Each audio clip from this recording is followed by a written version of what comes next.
You're listening to GotTechED the Podcast with your hosts, Eric Geis and Nick Johnson.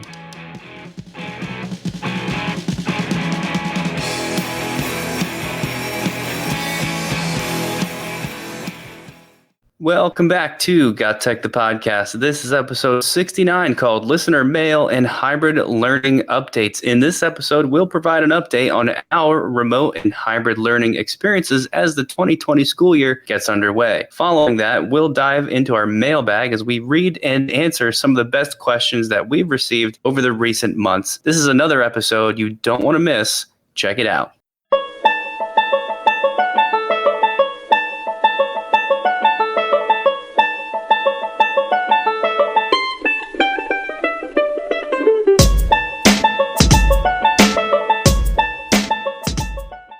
All right, so before we get into the episode, there is a lot that has kind of gone on over the last couple of weeks. I mean, we got remote learning, we got hybrid learning, we have, professional developments, whether they're in person, we have virtual professional developments. We've been doing a lot of work, and we're going to continue doing a lot of work being guest presenters in college and university classrooms, which is super fun. So we have a lot going on, but let me just ask real quick, Nick, how you doing? Yeah, I'm doing good. Like you said, I think your intro there kind of summarized it the best. It's just super, super busy. Everybody has so much going on, and it's true for, us and the podcast and everything related to the GotTechED world. You've also forgot to mention we just wrapped up our Treefish EDU YouTube mini-series called Flip Flops. That was a lot of fun, a lot of work. But on top of all that, of course, like we've been mentioning a lot in our recent few episodes, just because it's on the forefront of everybody's minds, on top of all that is just how busy and crazy it is figuring out how to teach in this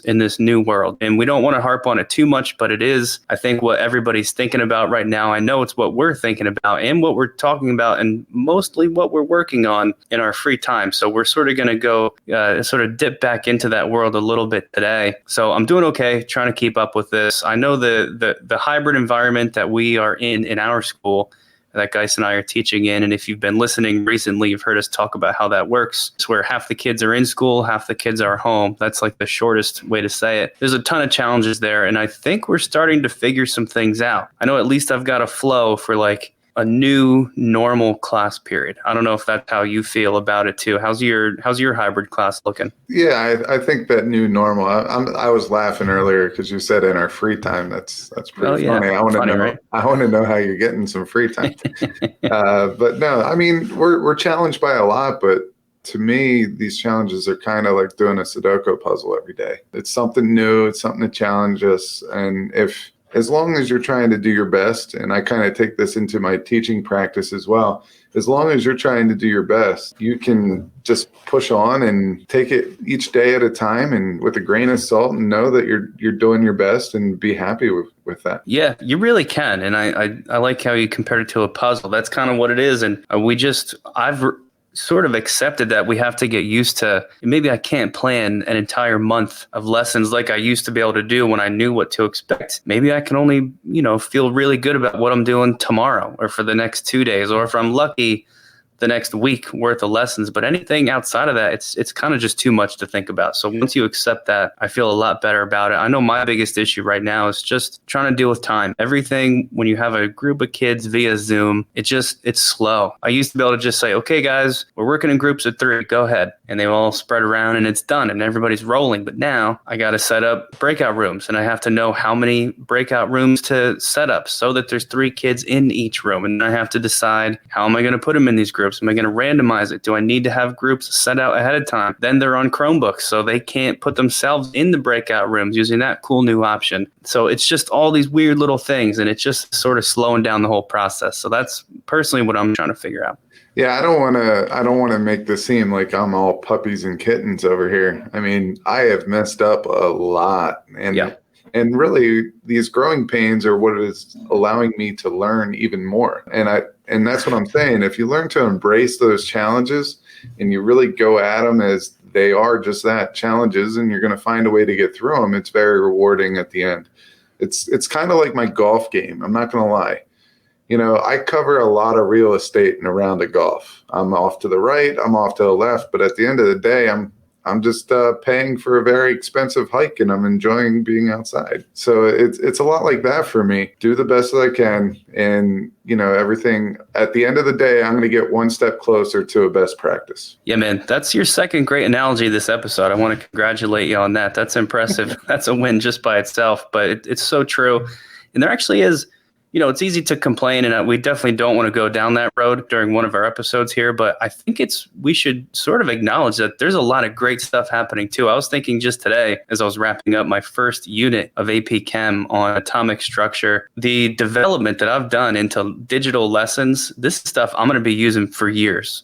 Whether as soon as we're back to normal and all the kids are in school and it's that dynamic learning environment in person again, I'm doing a lot of this stuff the same way, except it's going to be even better because now we will be in person. So I think as frustrating as it can be and as easy it is to get sort of upset by all this, the work we're putting in, this is going to actually be a really good thing moving forward because of all the new innovation that we're sort of being forced into. So I think that's like a really important message here. You can follow GotTechED outside the podcast at GotTech.com or on Twitter at WeGotTechED. Why don't we just take this time, I guess, to head into our main segment here, which is the mailbag. And every once in a while, we pull this out. We like to collect some questions, but because we have been more active in not only giving tech help, because we're both tech coaches or tech integration specialists or whatever the new term or the new word is for the week, we answer to everything. But so we do get some questions there. We get some questions on Twitter, and I got a couple of good questions from some of the virtual professional developments that I've done recently, and also in the college classroom. So it was pretty awesome there. So Nick, why don't you go ahead and introduce the first question? We'll kind of talk about them and move on. Yeah, I'm excited to do this. I've been thinking about doing a mailbag episode for a while now, but we've got a good collection of questions here. The first one says that we've been in hybrid learning for 4 weeks and it already seems stale. That actually is sort of true. I've seen that myself. The question is, what can I do to make the classroom interactive and interesting? I'll probably let you answer this first and I'll jump in afterwards if there's something else I think you missed. Yeah, so I really like this question, the part where it says it already seems stale, because there are several teachers that came up and said, hey, Zoom is now the new worksheet. And that is kind of the case. Students really don't like doing worksheets. They don't. I remember when we were in school, well, I'm a lot older than you, at least I feel it, way back in the day where you walked uphill both ways in 3 feet of snow barefoot, that old. But I still remember like going in, okay, today you're going to read this and you're going to do these questions, or today you're going to read this and you're going to do this worksheet. And it was like the same thing over and over in a lot of the classes. And I do remember that. And that's just the way that it was taught, then. So as I have these conversations with people saying that it's stale, Zoom is the new worksheet, I was like, all right, so what are you going to do about it? Let's sit down. What's something that you like to do? Do you like to play games? Okay, if you like games and if you want them to learn through games, let's take a look at this. Even in my AP Bio class right now, I'm making an escape the room because I heard that the kids are really sick and tired of doing Pogles. And I was like, okay, fine. I'll make an escape the room. They'll get some of the same content. We'll have some of the same, experiences, but we'll do it in a way that they like. And I think that's what we need to reflect on right now. I think we need to go back and say, all right, so how do they like to learn? How can I incorporate this into Zoom? Who are my resources in the building that can help do this? Do I have a PLC?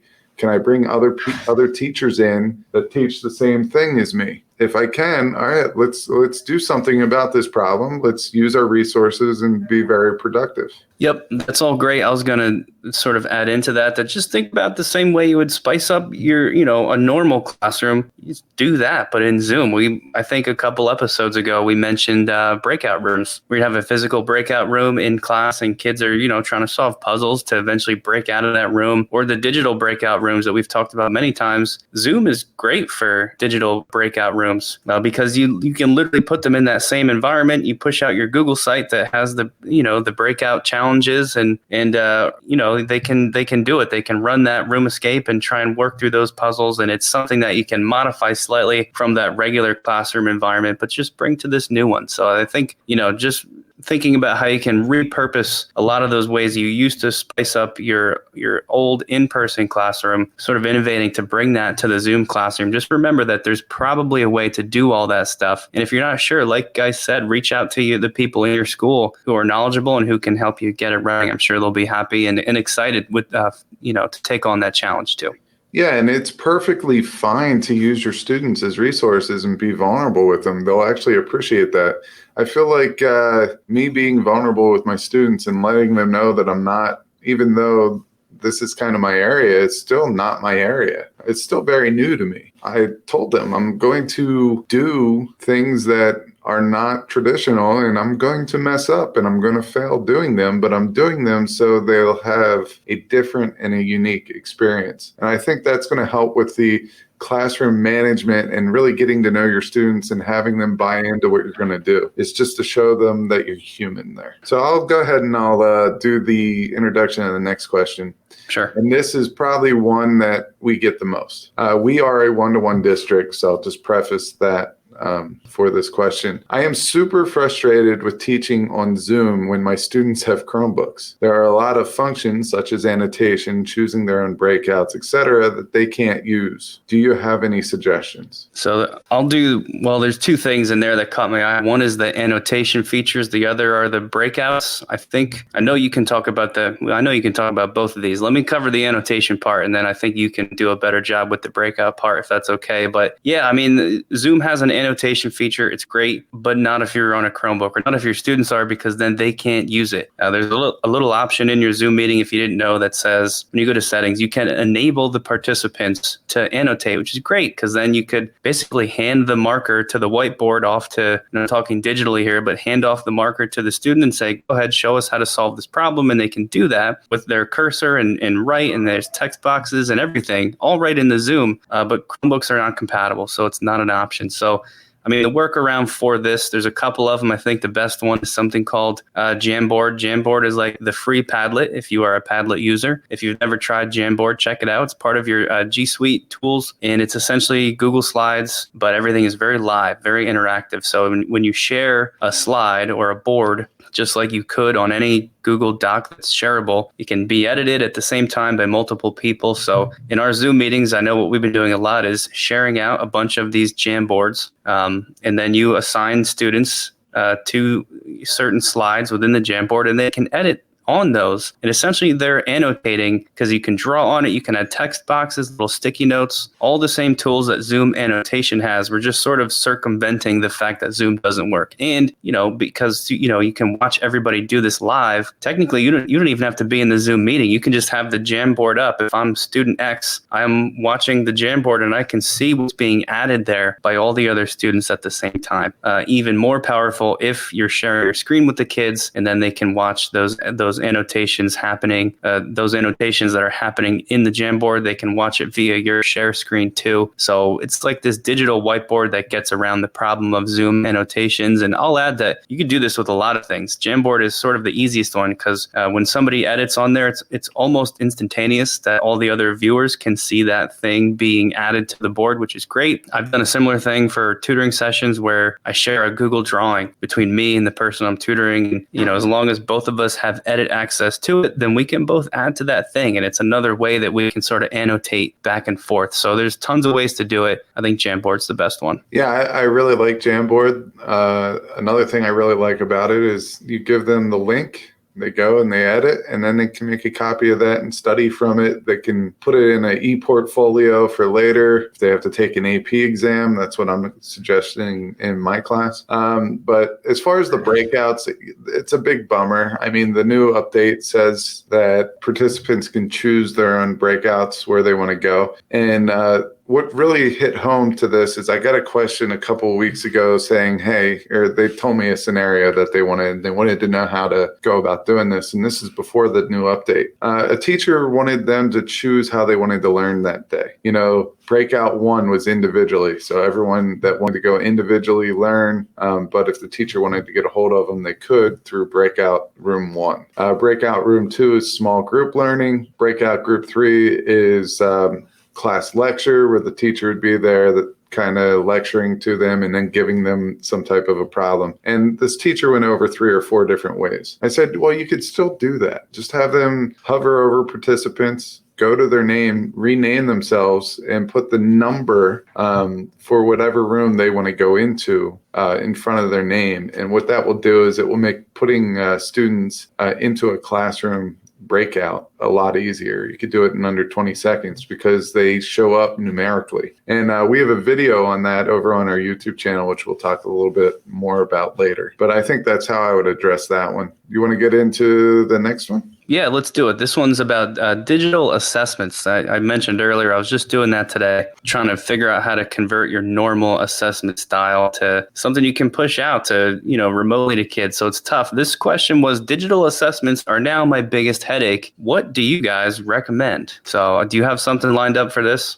Yeah, especially with AP, typically the thing that levels out the grades are the multiple choice questions. So it's very difficult to give that multiple choice test, especially if you're into a hybrid situation or a remote situation, because you can't see the students on the other end, what resources they have. I would encourage people to still give those tests. Make it open note. Just because they have the ability to answer or look up answers and things like that, that's still exposure to the content. And at the end of the day, our goal should be to get them to learn, have them work through the process of learning. To me, that's more realistic than these tests anyway, because unless you're in some type of, I know there's a lot of like math-based tests in work to get certain certifications and levels and things like that. But for the most part, in the real world, they go away. Those tests go away. So my thing is you're showing them still how to go find answers, and you're still exposing them to content. And those two things, I think, are super important.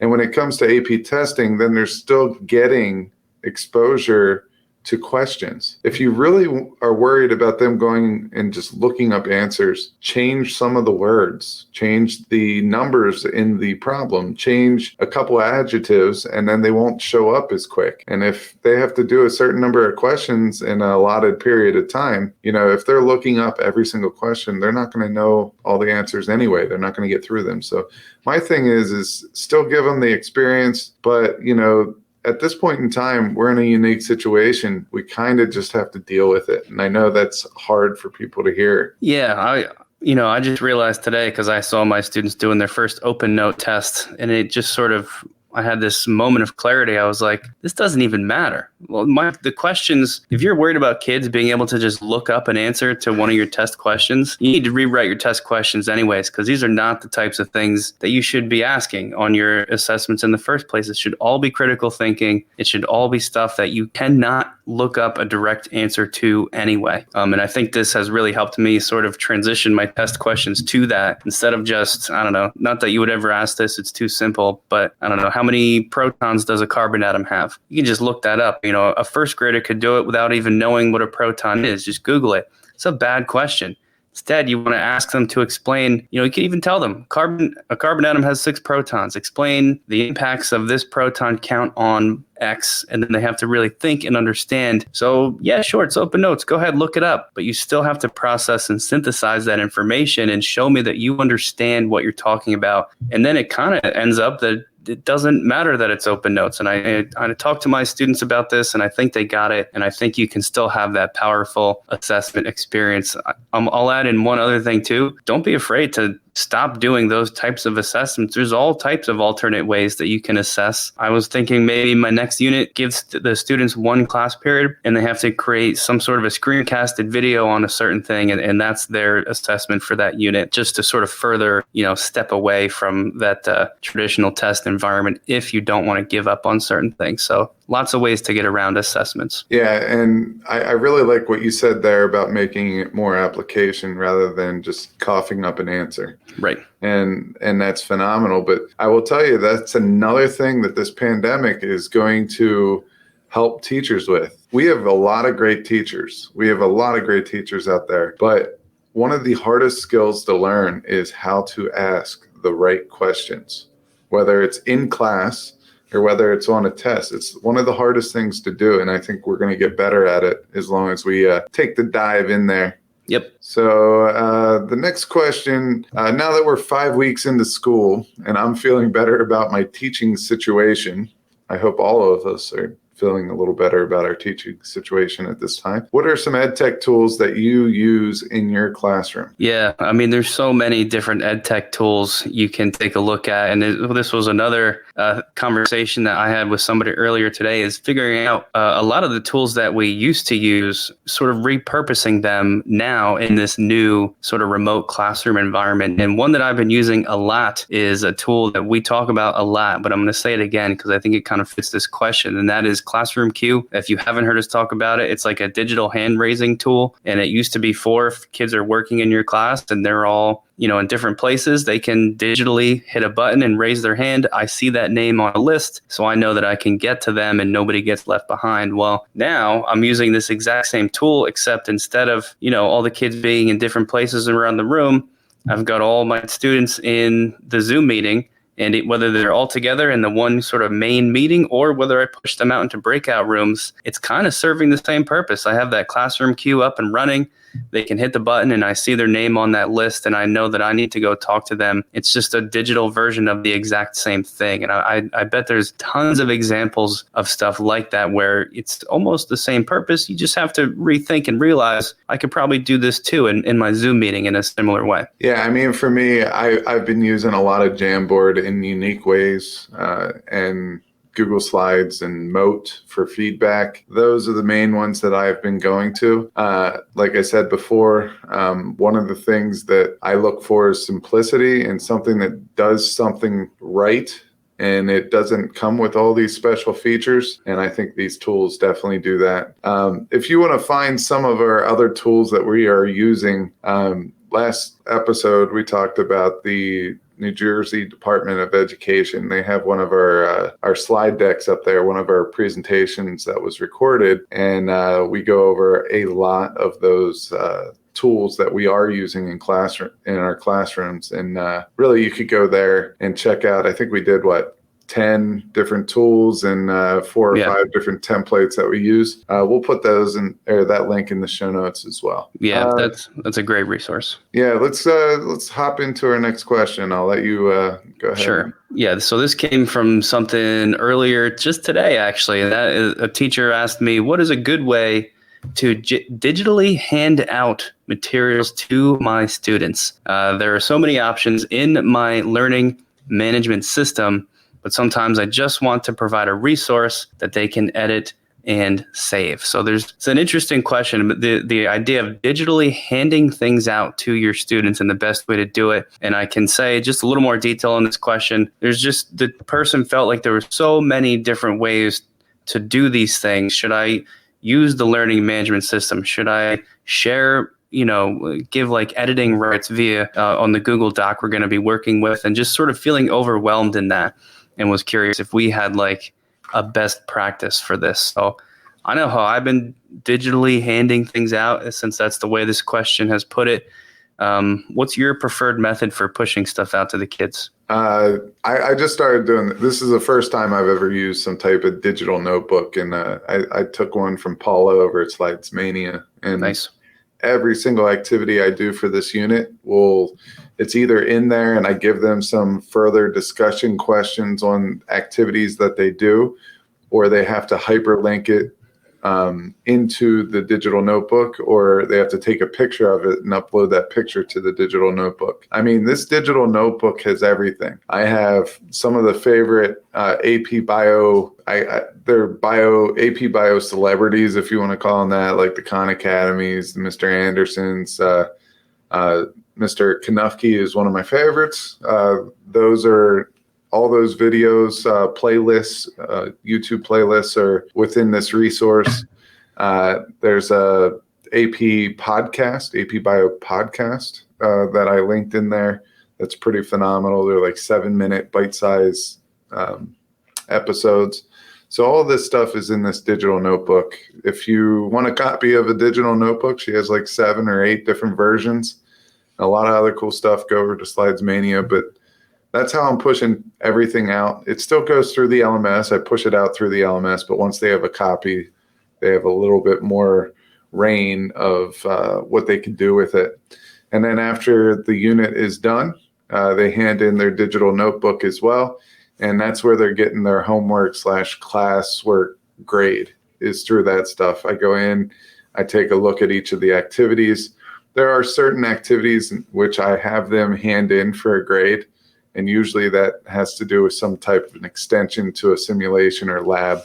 And those will be graded within the LMS, but then I do more of a completion grade for how they're keeping their digital notebook, because I want them to study from it later on. Yeah, I love the idea of pushing everything out all at once, and these Slides Mania digital notebook templates are so cool, and it's something I want to try and do myself this year.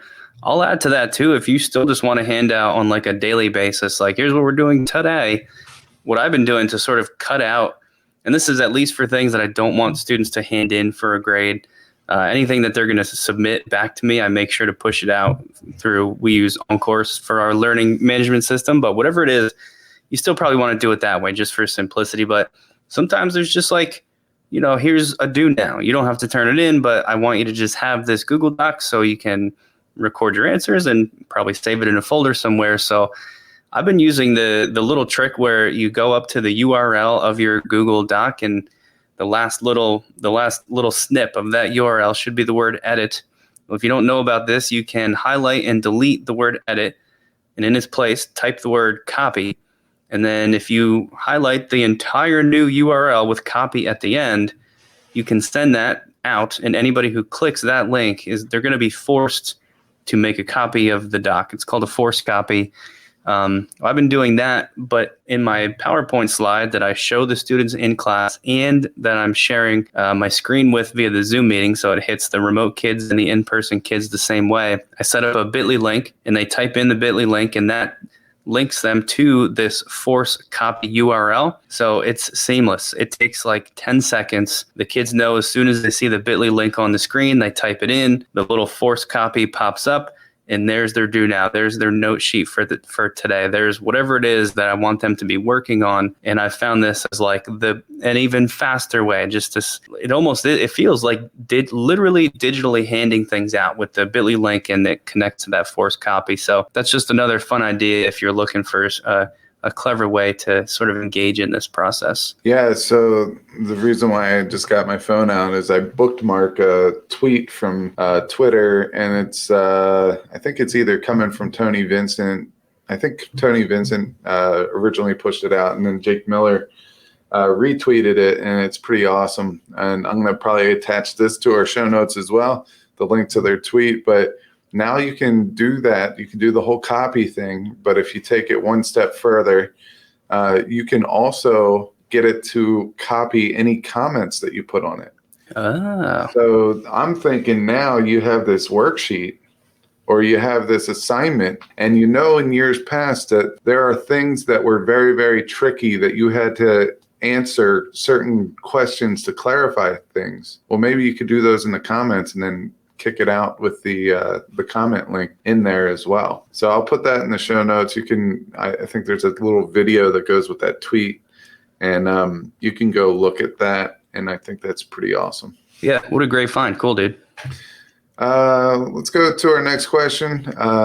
I see that you're posting a lot of videos on YouTube about EdTech. What projects are you working on now? I got this one. This question was pretty cool because, I don't know, we do a really, really terrible job at promoting ourselves within our own district sometimes. Yeah. And I thought we did a good job, but I'm guessing that we didn't, because there are a couple people that didn't know we had a YouTube channel, I even heard from time to time, I didn't know you had a podcast. Right. I'm like, really? But yeah, we made it our goal. We sat down, we have a couple goals for the podcast, and one of it is we want to grow our YouTube channel. We have a lot of ideas, and we do a lot of videos, outside of school.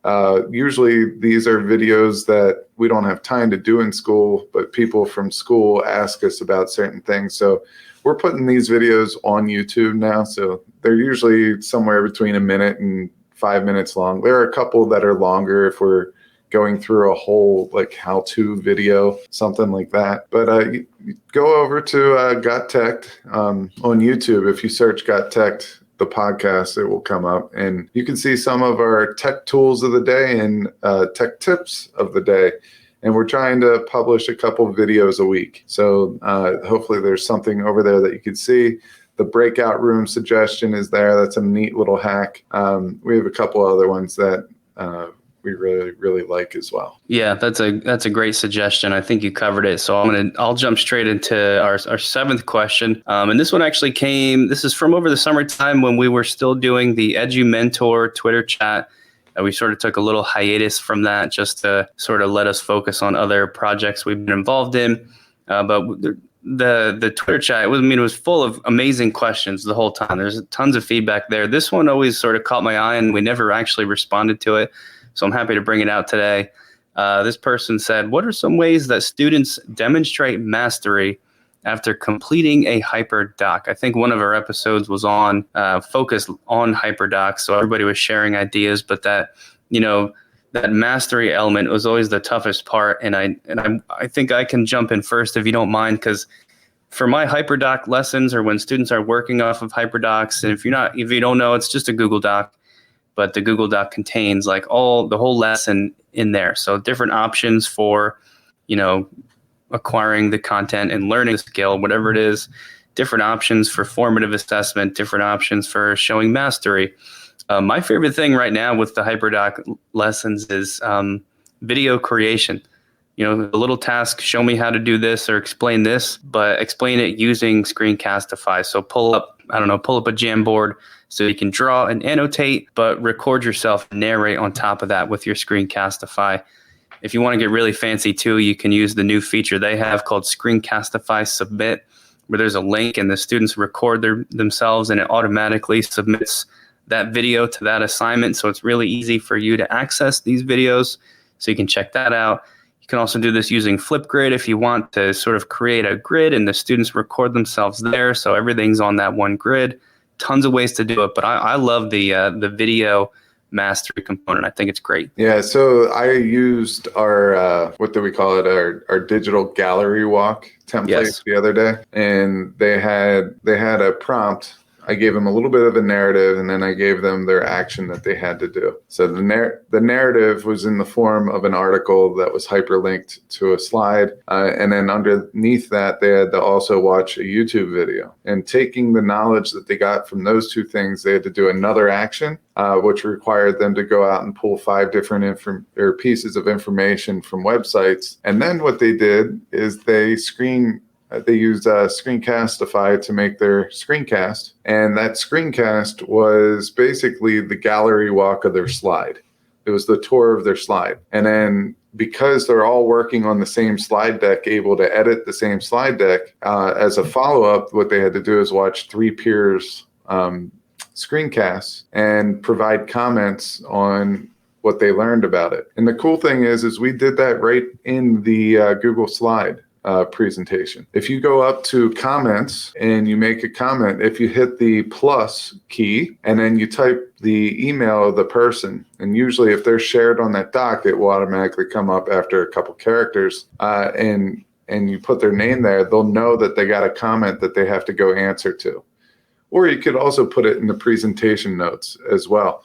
So I think that's a great way to demonstrate mastery. At the bottom of a HyperDoc, just give them a link to a slide, hyperlink to a slide deck, and have them do some type of a tour. I think that's awesome. Yeah, what a great idea. I'd never considered that before. And I think it also brings us to our last question, right? Do you want to read this one to round it out? Yeah, I actually got this question on Wednesday, which is 2 days ago now?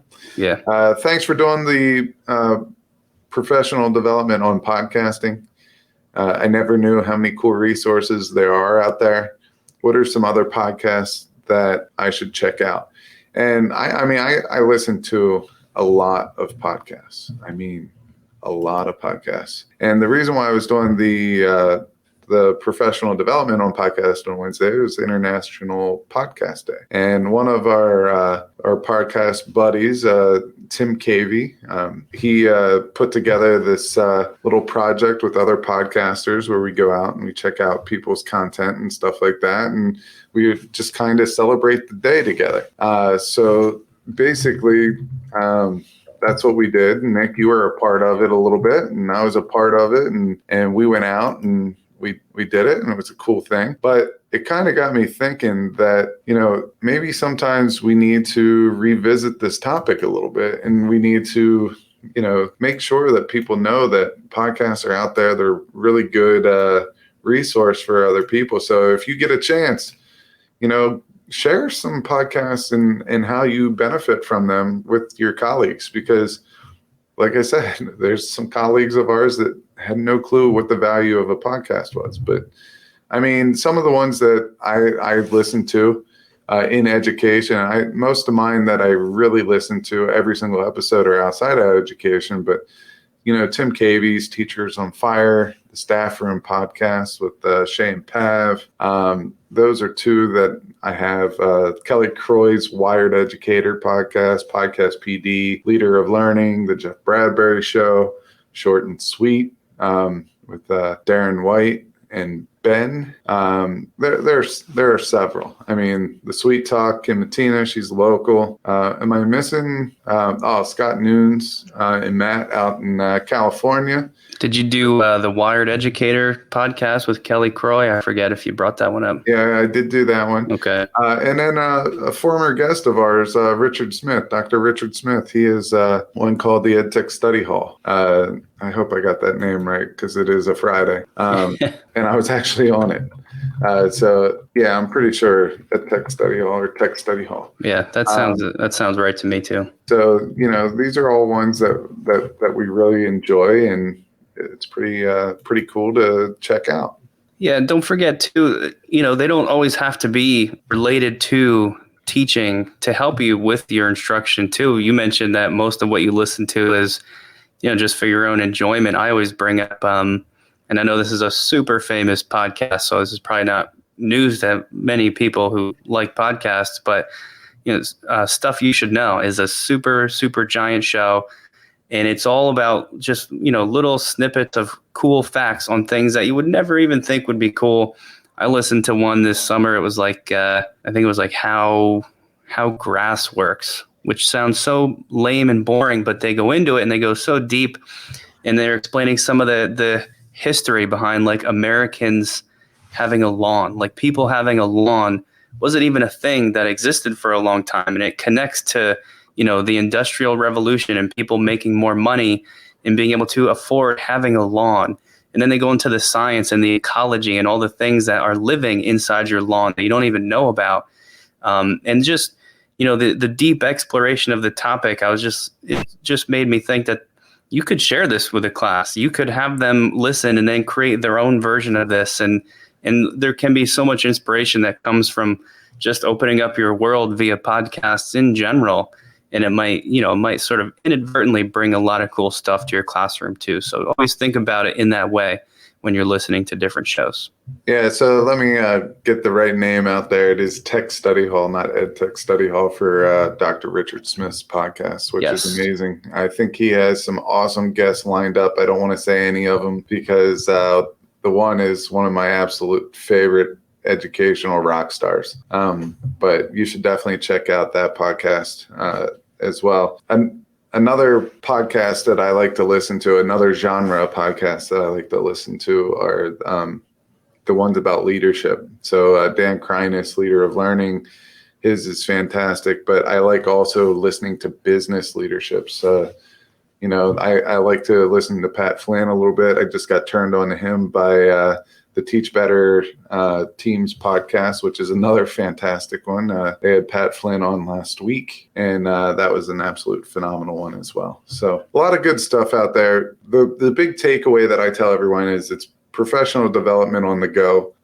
If you have a smartphone, which a lot of people do, and it hooks up to your car, get in, press your podcast player, subscribe to some podcasts, and then you just hit play and you just listen to them as you commute back and forth to work.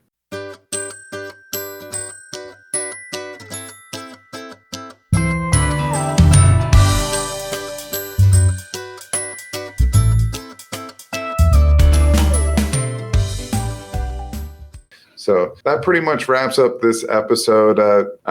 Do us a favor, subscribe to GotTech on all the main podcast players. We're pretty much on all of them. Go over to our YouTube channel, subscribe, check out some of those videos, give us some feedback, and tell your friends about all podcasts, not just ours, but if you would tell them about ours, that's cool. You can check us out on Twitter at GotTechED, and you could also check us out on our website, www.gottech.com.